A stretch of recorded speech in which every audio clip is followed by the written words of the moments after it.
আসসালামু আলাইকুম। রাতের শীর্ষ সংবাদে স্বাগত জানাচ্ছি আমি শাহনাজ পারভীন। 2025 সালের ডিসেম্বরের প্রথমার্ধে সংসদ নির্বাচনের তফসিল কমিশনার মোহাম্মদ সানাউল্লাহ। অন্তর্বর্তী সরকারের এখন প্রধান কাজ জাতীয় নির্বাচন শেষ করা, প্রধান উপদেষ্টা। জাতীয় নির্বাচনের তফসিল ঘোষণার পরই দেশে ফিরবেন তারেক রহমান, হুমায়ুন কবির। বাংলাদেশ সীমান্ত ঘেঁষা এলাকায় আদিবাসীদের অস্ত্রের লাইসেন্স দিচ্ছে ভারত। জাতিকে এগিয়ে নিতে ডক্টর ইউনূসের ভীষণকে গ্রহণ করবে বিএনপি, সালাউদ্দিন।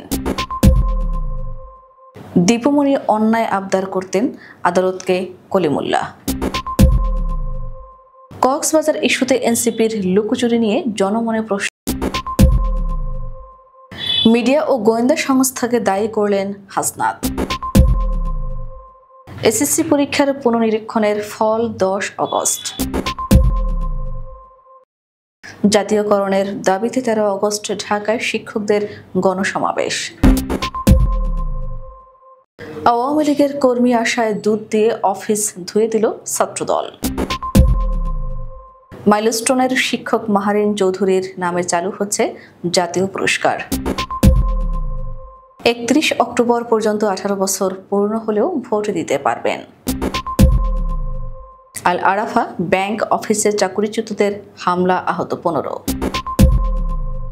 এবং ট্রাম্পের দ্বিগুণ শুল্কে ভারতের শেয়ার বাজারে ধস। শুনছিলেন শিরোনাম, এবার বিস্তারিত। ডিসেম্বরের প্রথমার্ধে সংসদ নির্বাচনের তফসিল ঘোষণা করা হবে বলে জানিয়েছেন নির্বাচন কমিশনার আবুল ফজল মোহাম্মদ সানাউল্লাহ। বৃহস্পতিবার নবম কমিশন সভা শেষে তিনি সাংবাদিকদের এমন সিদ্ধান্তের কথা জানান। তিনি বলেন, প্রধান উপদেষ্টা বলেছেন ফেব্রুয়ারির প্রথমার্ধে রোজার আগে নির্বাচন আয়োজনের জন্য চিঠি দিয়েছেন। আমরা সেটাই আজকের মিটিংয়ে উপস্থাপন করা হয়েছে। তিনি বলেন, আমাদের প্রধান নির্বাচন কমিশনার ইতোমধ্যে বলেছেন ভোটের তারিখের 2 মাস আগে তফসিল ঘোষণা করা হবে। এই হিসেবে আপনারা ধরেই নিতে পারেন ডিসেম্বরের প্রথমার্ধে তফসিল ঘোষণা করা হবে। বৃহস্পতিবার সচিবালয়ে উপদেষ্টা পরিষদের বৈঠক শেষে সাংবাদিকদের একথা জানান প্রধান উপদেষ্টার প্রেস সচিব শফিকুল আলম। প্রেস সচিব বলেন, বৈঠকে প্রধান উপদেষ্টা বলেছেন গত 5 আগস্ট অন্তর্বর্তী সরকারের প্রথম অধ্যায় শেষ হয়েছে, এরপর দ্বিতীয় অধ্যায় শুরু হয়েছে। প্রধান উপদেষ্টা উপদেষ্টাদের উদ্দেশ্যে বলেন, নির্বাচন যেন সুষ্ঠু, নিরপেক্ষ এবং উৎসব মুখর পরিবেশে অনুষ্ঠিত হয় তা নিশ্চিত করাই এখন সরকারের প্রধান দায়িত্ব। ত্রয়োদশ সংসদ নির্বাচনের তফসিল ঘোষণা দিলেই দেশে ফিরবেন বিএনপির ভারপ্রাপ্ত চেয়ারম্যান তারেক রহমান। বৃহস্পতিবার গণমাধ্যমকে বিষয়টি নিশ্চিত করেছেন তারেক রহমানের পররাষ্ট্র বিষয়ক উপদেষ্টা হুমায়ুন কবির। এর আগে বুধবার তিনি জানান, লন্ডনে বিএনপির ভারপ্রাপ্ত চেয়ারম্যান তারেক রহমানের সঙ্গে বৈঠক করেছেন মার্কিন চার্জ দ্য অ্যাফেয়ার্স রাষ্ট্রদূত ট্রেসি অ্যান জ্যাকবসন। গত জুলাই মাসের দ্বিতীয় সপ্তাহে এই বৈঠক অনুষ্ঠিত হয়েছে। বৈঠক সম্পর্কে তারেক রহমানের পররাষ্ট্র বিষয়ক উপদেষ্টা হুমায়ুন কবির গণমাধ্যমকে বলেছেন, একান্ত এই বৈঠকে আগামী নির্বাচন ও সরকার গঠন প্রসঙ্গে বিএনপির ভাবনা নিয়ে আলোচনা হয়েছে। আগামী নির্বাচনে জয় পেলে কেমন দেশ করতে চায় বিএনপি কিংবা নির্বাচনের রূপরেখা নিয়ে দলটির ভাবনা কি, এমন সব মৌলিক বিষয় বৈঠক করেছেন তারা।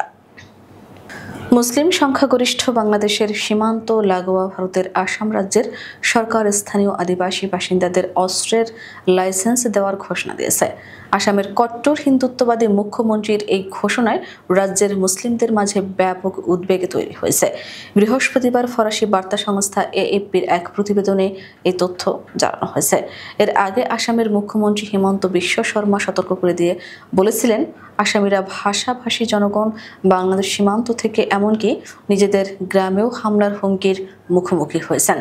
ভারতের উত্তর পূর্বাঞ্চলীয় প্রায় 3 কোটি 10 লাখ জনসংখ্যার এই রাজ্য জাতিগত, ভাষাগত ও ধর্মীয় দিক থেকে বিভাজিত এবং বিগত কয়েক দশকে বহু রক্তক্ষয়ী সংঘর্ষের সাক্ষী হয়েছে। 2011 সালের সর্বশেষ জাতীয় আদমশুমারি অনুযায়ী আসামের প্রায় 35% মানুষ মুসলিম, যাদের বেশিরভাগই বাংলা ভাষী, এছাড়া বাকিরা হিন্দু ধর্মাবলম্বী। ভবিষ্যতে জাতিকে এগিয়ে নিতে প্রধান উপদেষ্টা অধ্যাপক ডক্টর মোহাম্মদ ইউনূসের ভিশনকে বিএনপি গ্রহণ করবে বলে জানিয়েছেন দলটির স্থায়ী কমিটির সদস্য সালাউদ্দিন আহমেদ। বৃহস্পতিবার দুপুরে গুলশানের নিজ বাসায় সাংবাদিকদের সঙ্গে মতবিনিময়কালে তিনি একথা বলেন। দক্ষিণ বা উত্তরপন্থী নয়, বিএনপি বাংলাদেশপন্থী বা মধ্যপন্থী দল উল্লেখ করে সালাউদ্দিন আহমেদ বলেন, বিএনপি গণমানুষের দল। রাজনৈতিক দলগুলোর মধ্যে আদর্শিক পার্থক্য থাকলেও জাতীয় স্বার্থে সবাই যেন এক জায়গায় বসতে পারে সেরকম পরিবেশ সৃষ্টিতে কাজ করছে বিএনপি। এই জন্য সব পন্থার সঙ্গে আলোচনা করা হচ্ছে। বেগম রোকেয়া বিশ্ববিদ্যালয়ের উন্নয়ন কাজের অর্থ আত্মসাতের অভিযোগে দুর্নীতি দমন কমিশনের করা মামলায় প্রতিষ্ঠানটির সাবেক উপাচার্য নাজমুল আহসান কলিমুল্লাহকে কারাগারে পাঠানোর আদেশ দিয়েছেন আদালত। বৃহস্পতিবার তাকে গ্রেফতারের পর ঢাকার সিনিয়র স্পেশাল জজের আদালতে হাজির করা হয়। এ সময় কাঠগড়ায় বিচারকের সঙ্গে কথোপকথন হয় কলিমুল্লাহর, যেখানে তিনি দাবি করেন দীপুমণি শিক্ষামন্ত্রী থাকাকালীন অন্যায় আবদার করতেন। কলিমুল্লাহ বলেন, তৎকালীন সরকার আমাকে 2017 সালে ভিসি হিসেবে নিয়োগ দেয়। তখন বিচারক ফের বলেন, আপনি তো ফুল টাইম ঢাকায় থাকতেন, আপনি 1352 দিনের মধ্যে 1155 দিন ঢাকায় থেকেছেন। তখন তিনি বলেন, দীপুমণি অন্যায় আবদার করতেন, এটা মেনে না নেওয়ায় আমার বিরুদ্ধে অপবাদ দিয়েছে। বিএনপির সিনিয়র যুগ্ম মহাসচিব অ্যাডভোকেট রুহুল কবির রিজভী বলেছেন, জাতীয় নাগরিক পার্টির কয়েকজন নেতা কক্সবাজারে গেছেন, সেখানে বিদেশি কূটনীতিকদের সঙ্গে বৈঠক করবেন, এসব স্বাভাবিক বিষয়, কিন্তু তাদের লুকোচুরি নিয়ে জনমনে প্রশ্ন জেগেছে। বৃহস্পতিবার রাজধানীর মাইলস্টোন স্কুল অ্যান্ড কলেজে বিমান দুর্ঘটনায় নিহত মাসুমা বেগমের পরিবারের সঙ্গে দেখা করতে গিয়ে তিনি একথা বলেন। জুলাই ঘোষণাপত্রে জনগণের ইচ্ছার প্রতিফলন হয়নি। এছাড়া ঘোষণাপত্র নিয়ে আয়োজিত অনুষ্ঠানে শহীদ পরিবার এবং আন্দোলনের কর্মীদের সম্পূর্ণরূপে উপেক্ষা করা হয়েছে জানিয়ে নীরব প্রতিবাদের অংশ হিসেবে কক্সবাজার গিয়েছিলেন বলে শোকজের জবাবে জানিয়েছেন জাতীয় নাগরিক পার্টির মুখ্য সংগঠক হাসনাত আবদুল্লাহ। দলের শোকজের জবাবে নিজেদের গোয়েন্দা সংস্থা এবং মিডিয়ার মিথ্যা প্রচারের টার্গেট বলে উল্লেখ করেছেন হাসনাত আবদুল্লাহ। বৃহস্পতিবার দল থেকে দেয়া শোকজের জবাবে তিনি এমনটা জানিয়েছেন। শোকজের জবাবে কক্সবাজার ঘুরতে গিয়ে রাষ্ট্রীয় গোয়েন্দা সংস্থা এবং মিডিয়ার মিথ্যা সংবাদ ও গুজবের শিকার হয়েছেন বলেও অভিযোগ করেছেন তিনি। পাশাপাশি এসব মিথ্যা বিষয়কে আমলে নিয়ে দলের পক্ষ থেকে অতি উৎসাহী হয়ে শোকজ করা হয়েছে বলেও মনে করেন তিনি। বৃহস্পতিবার ঢাকা শিক্ষা বোর্ডের পরীক্ষা নিয়ন্ত্রক প্রফেসর এস.এম. কামাল উদ্দিন হায়দার জানান, ওই দিন সকাল 10টায় ঢাকা শিক্ষা বোর্ডের ওয়েবসাইট থেকে ফলাফল সংগ্রহ করা যাবে। গত 10 জুলাই প্রকাশিত ফলাফলে দেখা যায় এসএসসি ও সমমানের পরীক্ষায় সারা দেশে পাশের হার 68.45%। আগামী 13 আগস্ট রাজধানীতে বড় ধরনের গণসমাবেশের ডাক দিয়েছেন বেসরকারি শিক্ষা প্রতিষ্ঠানের শিক্ষকরা। জাতীয়করণের দাবিতে আবারও রাজপথে নামছেন তারা। এবারের গণসমাবেশে বড় জামায়াতের ঘোষণা দেওয়া হয়েছে। এমপিওভুক্ত শিক্ষা জাতীয়করণ প্রত্যাশী জোটের পক্ষ থেকে জানানো হয়েছে, 13 আগস্ট গণসমাবেশ সফল করতে দেশের 64 জেলা থেকেই বাস আসবে ঢাকায়। প্রত্যেক জেলা থেকে অন্তত একটি বাস কনফার্ম করতে হবে। এমনকি কোনো কোনো উপজেলা থেকে 8 থেকে 10টি বাসের প্রস্তুতি নেওয়া হয়েছে বলেও দাবি করা হয়েছে।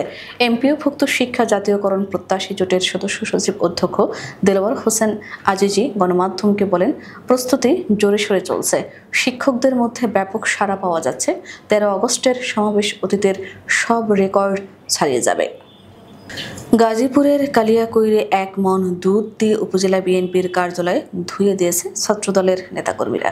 বিএনপির একটি পক্ষ সেখানে আওয়ামী লীগের নেতাকর্মীদের সঙ্গে এনেছিলেন এমন অভিযোগ তুলে তারা এই প্রতিবাদ কর্মসূচি পালন করেন। দুধ দিয়ে পার্টি অফিসে ধোয়ার ভিডিও সামাজিক যোগাযোগ মাধ্যমে ছড়িয়ে পড়েছে। বুধবার রাত 9:30টার দিকে কালিয়াকৈর বাজারে বিএনপি কার্যালয়ে এই ঘটনা ঘটে। ওই ঘটনার ভিডিও বৃহস্পতিবার সকালে সামাজিক যোগাযোগ মাধ্যম ফেসবুকে ছড়িয়ে পড়ে।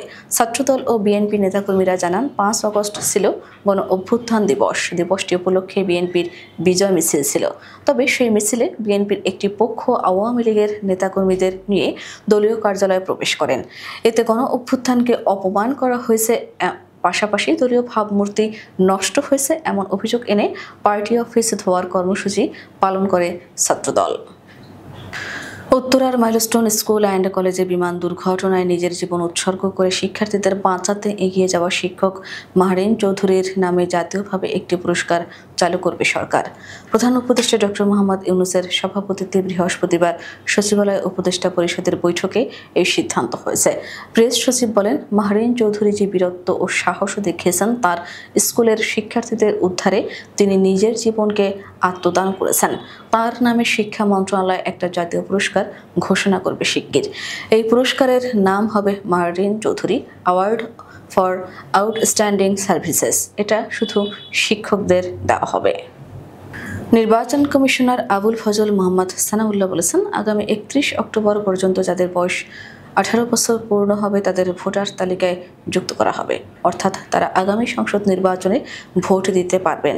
বৃহস্পতিবার নবম কমিশন সভা শেষে তিনি সাংবাদিকদের এমন সিদ্ধান্তের কথা জানান। রাজধানীর আল আরাফা ইসলামী ব্যাংকের প্রধান কার্যালয়ে চাকরিচ্যুতদের হামলায় অন্তত 15 জন আহত হয়েছেন।